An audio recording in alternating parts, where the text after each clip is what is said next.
Send you a cup. Oh, sunny day. Ain't got pain in it. I came in the entertainment business with this. Can't trust no bitch, she just trying to bang a fake. What's good, guys? Just Prince TV here. I gotta address it. I have to address it. Complex came out with the top 50 greatest rappers from New York. Now, as a native New Yorker, born and raised in one of hip-hop's most biggest neighborhoods that influence hip-hop, I have to speak on this.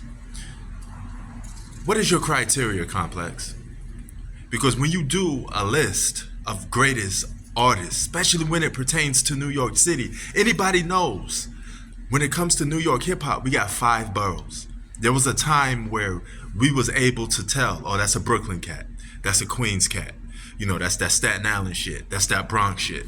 You know, we was able to tell because everybody had a different style and they kind of catered to that borough. So how you gonna do a top 10 list and not factor in every artist, the best artists from each borough? There's 5 boroughs. If you have a top 10, you should at least take 1 to 2 artists from each borough, all right? Because we're talking about New York hip hop, the essence of hip hop. Number 2, what the fuck is your criteria? Are you going by hit songs? Are you going by flow, which is subjective? Are you going by record sales? Are you going by impact? Are you going by influence? Are you going by style? Are you going by? There's so much ways that you could critique an artist and make a list. So which one is your list based on? If you don't have a criteria, then that leaves us to think that you're doing this list based off personal bias of your favorite artists. Now, when you do a personal list off your personal bias and you don't have a criteria, then the list falls flat because it's just your personal preference. And when you're doing a ranking, it should never be of your personal preference. You should throw that out the window and do the list based off one thing and one thing only, a criteria, right? Out of all the things to talk about in hip hop, criteria to come up with, why won't you do 3 of the most promising, impactful criteria? Ones that define the artist more, right? Because you can't do flow and lyrical ability. That's subjective at the end of the day. Now, a lot of us who listen to hip hop, we know that Nas is more lyrically better than Jay-Z, right? But just because you're lyrically better than somebody doesn't mean you have the capabilities of making a better song. I'm not saying Nas don't make better songs than Jay-Z. He actually does. Nas is the greatest of all time, but that's another thing for another argument for another day. But what about songwriting?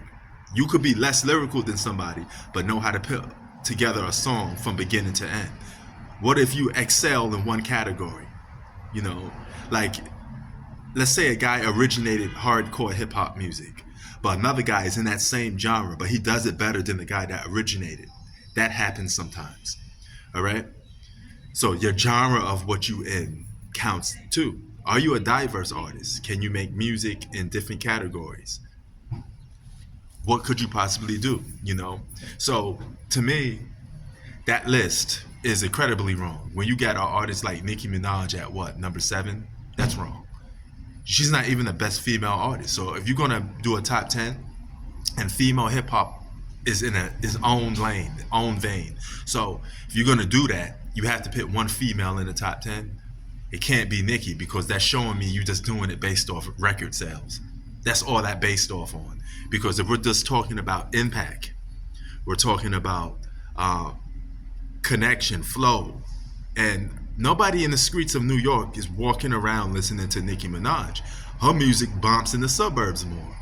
So that's not even New York. So if you can't even get acceptance in your own borough, in your own hood, then you don't get the streets on lock. Because any artist from New York knows you gotta win the streets over first before you could go over into mainstream hip hop, right?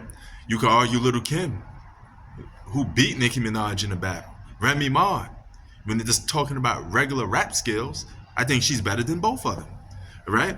But she don't have to hit classic songs as both of them. I mean, that doesn't mean she don't have classic hit songs now. you know, but you get my point. You know, how you not gonna have artists from Staten Island in there, where Wu-Tang is arguably one of the biggest and baddest groups to ever come out of New York City? How? You got Method Man, Ghostface, and Raekwon, three of the biggest artists out of Staten Island. And I think it's easy to tell who checks more boxes off. That's Ghostface Killer, right? Ghostface should be in top 10 for New York artists, period.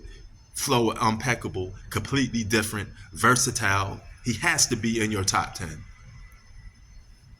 How is he not? Right?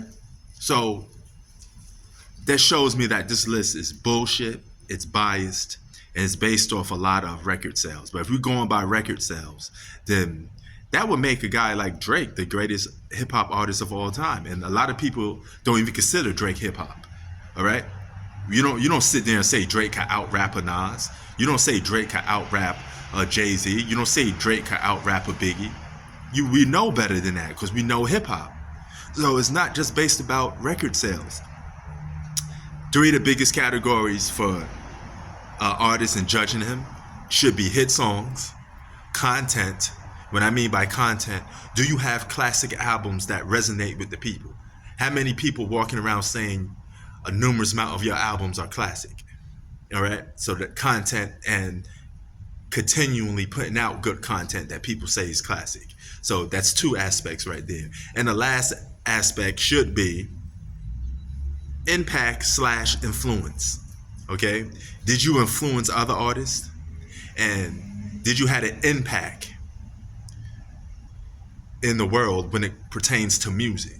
When people hear you, they say, oh, that's the greatest lyricist of all time. Oh, that's the greatest gangster rapper of all time. You got to be dominant in one category that people could always resonate your name with. All right? The only guy from New York that checks that off completely and more things, all the other stuff, is Nas. Nas is the greatest rapper to ever come out of New York City. Period. I'm out.